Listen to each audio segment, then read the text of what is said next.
Hola, ¿qué tal? Bueno, ya estamos en la tercera semana. Yo espero que ya nos vayamos habituando un poco más a esto de estar haciendo las clases así, ¿no? Y a la forma de trabajar de forma independiente, ¿no? Bueno, vamos a hacer hoy algo similar a lo que hicimos las semanas pasadas. Es decir, vamos a definir la función, a ver las características así, un poco de la teoría, ¿no? Y luego vamos a un caso práctico, ¿de acuerdo? Entonces vamos a ver cómo es la función cuadrática, ¿sí? Y cómo se aplica en la parte de administración. Un ejemplo concreto que sería el de las funciones de oferta y demanda, que ya las trabajamos antes, ¿de acuerdo? Eh, de entrada, bueno, el, vamos a ver esto, yo le recomendaría que lo trabajen del libro de Budnick. El de Aira también está bien, ¿de acuerdo? Yo he preferido tomar los ejercicios de esta vez del libro de Budnick para que lo conozcan, por un lado, y por el otro, también porque me parece que es un poco más concreto, ¿no? Para este caso en específico. Pueden trabajar con los dos si quieren, pero los ejercicios sí van a ser del libro de Budnick en este caso, ¿de acuerdo? Muy bien, entonces vamos con la parte teórica, ¿no? Las funciones cuadráticas son aquellas que tienen un exponente, el exponente máximo es exponente 2, ¿de acuerdo? Aquí estoy cambiando un poco la notación, estoy definiendo la función como f de x, ¿de acuerdo? Es una función que depende de una variable x, ¿sí? F de x es equivalente a decir y, ¿de acuerdo? Sí, es lo mismo, ¿sí? Se dibuja en el eje y, ¿de acuerdo? ¿Qué pasa? Las veces pasadas hablamos de la función lineal, ¿no? Esa función lineal pues uno podría haberla escrito de esta manera, con la misma notación como mx más b, si ustedes recuerdan, aunque la escribimos así. ¿Sí? Tradicionalmente uno está más acostumbrado a hablar de ecuaciones, ¿sí? Y trabajar con ecuaciones. Las ecuaciones como tal a veces pueden ser funciones, pero no siempre. ¿De La función, por definición, es una relación entre una cantidad o una serie de cantidades, que son los parámetros, con otra, ¿de acuerdo? Entonces, por así decirlo, uno le mete datos, mete números y saca números, ¿sí? Mete unos valores de x y obtiene unos valores de y. Ahora, con las ecuaciones pasa más o menos algo parecido. Sin embargo, la diferencia está en que con las ecuaciones, la relación entre x y y no necesariamente es 1 a 1. ¿Me explico? Si tú tienes un valor de x, con una función solamente podrías obtener un valor de y, ¿de acuerdo? Eso es lo que sucede con la función. Para un valor de x solamente puede existir un valor de y. Cosas como, por ejemplo, una circunferencia existe como ecuación, pero como función no, porque para un valor x no encontraría dos valores diferentes de y, ¿de acuerdo? Entonces, estrictamente hablando, la ecuación que corresponde a una circunferencia no es una función, ¿de acuerdo? Las parábolas representan las funciones cuadráticas, ¿sí? Y las ecuaciones cuadráticas. Sin embargo, solamente se consideran funciones aquellas que son hacia arriba, ¿no? Que abren hacia arriba o que abren hacia abajo en el eje Y, ¿de acuerdo? Las parábolas que funcionan que abren hacia la derecha o a la izquierda, es decir, en el eje X, no se consideran funciones, ¿de acuerdo? En el sentido estricto. Pero bueno, vamos a olvidarnos un poco de esta parte. Es bueno que lo sepan, pero no es relevante porque aquí vamos a trabajar únicamente con las funciones, ¿de acuerdo? Es decir, introducimos cantidades en X y obtenemos cantidades en Y. Muy bien.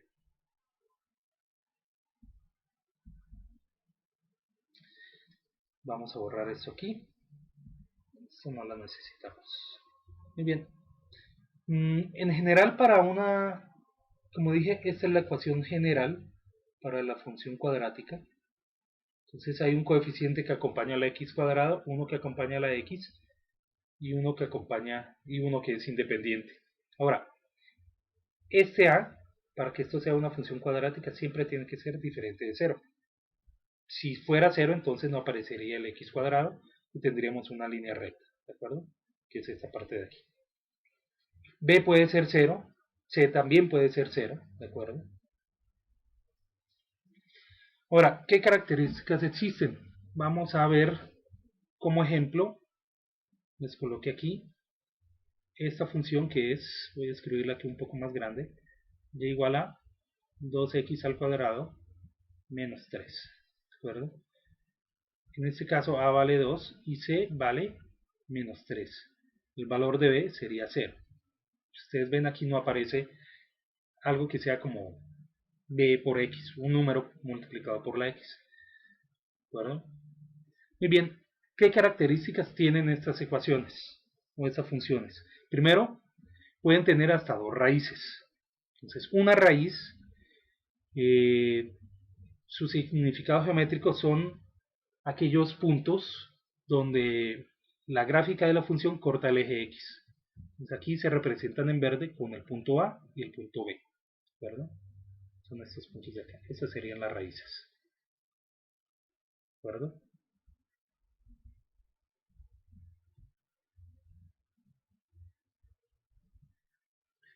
Son los cortes con el eje x.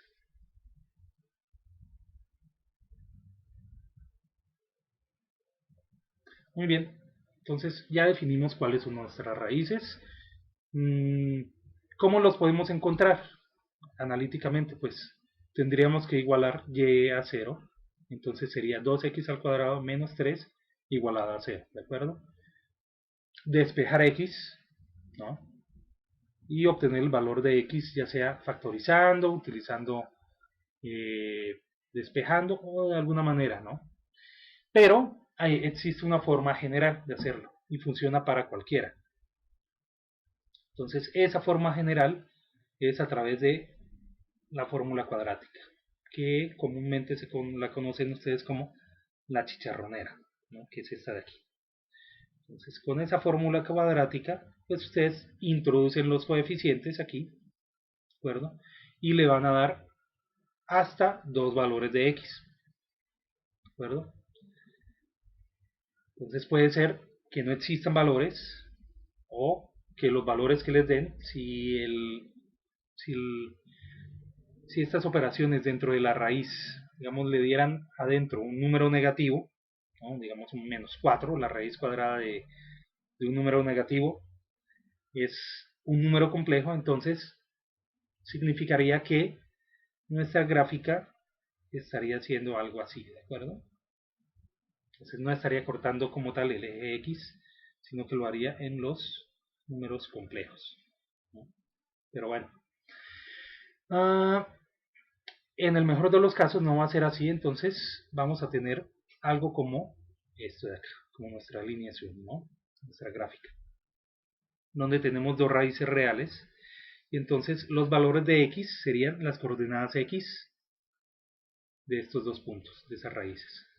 ¿Cómo encuentran ustedes el valor de y? Pues sustituyen el valor de esa x en la función, ¿de acuerdo? Aquí ustedes obtienen un x1, un x2. Esos x, por ejemplo, para nuestra función, el primero sería menos 1 y el segundo sería sería 1 positivo, ¿de acuerdo? En el caso de esta función. Aquí está, la coordenada x es menos 1 y la coordenada x de b sería 1 positivo. Entonces sustituyen ahí, entonces sería la función evaluada en menos 1, que les va a dar 22, y la función evaluada en 1 positivo, que les daría también 22. Y eso entonces, perdón, 1,22, no, estoy equivocado, ahí vi mal. Menos 1,22 la raíz, ¿de acuerdo? Y 1,22. Ok. Entonces, sí, es que son decimales, ¿no? y esto entonces sería, la función en esto sería 0 y la función en esto sería 0. Y ya, y esos serían los puntos.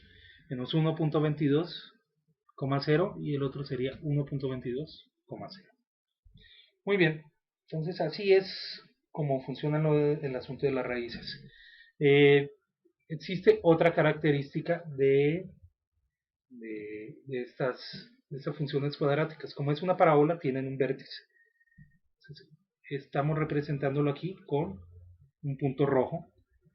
Ese vértice puede ser o el valor mínimo, como en este caso, o puede ser el valor máximo, si nuestra parábola abre hacia abajo. ¿De acuerdo? Entonces puede ser en este caso un mínimo o un máximo. ¿De acuerdo? ¿Cómo encontramos ese vértice? Pues lo encontramos de la siguiente manera. Utilizamos esta formulita. Las coordenadas del vértice son menos b sobre 2a. ¿Sí? Acuérdense, si se les olvida, acuérdense que aparece aquí. ¿De acuerdo? Estas son las coordenadas del vértice. La coordenada x. Y la y sería sustituir este valor en la función, ¿no? Entonces x tomaría el valor de menos b sobre 2a. Aquí lo elevarían al cuadrado y luego multiplicando por a. Y por acá sería sustituir menos b sobre 2a y multiplicar por b. ¿De acuerdo? Ya lo que les dé sería el valor de y, de ese punto. ¿De acuerdo? Entonces, acuérdense, ese puede ser un valor máximo o un mínimo dependiendo de si abre hacia arriba o hacia abajo. ¿Cómo sé yo que mi parábola abre hacia arriba? Es decir, que esto es cóncavo hacia arriba. Pues el signo de a. ¿De acuerdo? Entonces, el signo de a, si a es positivo, entonces abre hacia arriba. Si por el contrario el signo de a es negativo, abre hacia abajo. ¿De acuerdo? Así de sencillo. Muy bien, espero que les haya quedado claro y vamos a hacer ahora en un momento los ejemplos. ¿De acuerdo? Es en el siguiente video.